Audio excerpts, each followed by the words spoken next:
siya na ba talaga ang gusto mong makasama habang buhay? Alam nyo, kahit sa batas, hindi lang ang tinitingnan ay edad, tinitingnan yung kapasidad.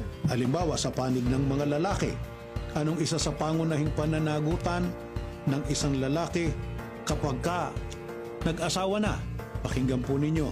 Dito po sa unang Timoteo, sa 5 ang talata po ay 8. Sino mang hindi kumakalinga sa kanyang mga kamag-anak, lalo na sa sariling pamilya, ay tumatalikod sa pananampalataya at masahol pa sa hindi mananampalataya. Pag sinabing kinakalinga ang sariling pamilya, edi ipinagkakaloob yung mga pangangailangan.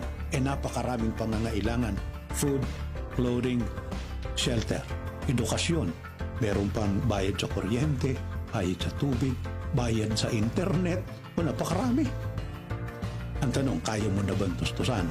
Hindi pwede na ang tutustos dyan kamag-anak nyo. Ay, hindi. Ang sabi, sariling pamilya. Baka sabihin, mayaman si papa, mayaman si mama. Hindi question yon. Pero ang question, ikaw ba kaya mo na? Kasi ang nananagot ay ikaw, hindi ang iyong magulang. Kaya bago mag-asawa, kailangan meron ng matatag na pinagkakakitaan.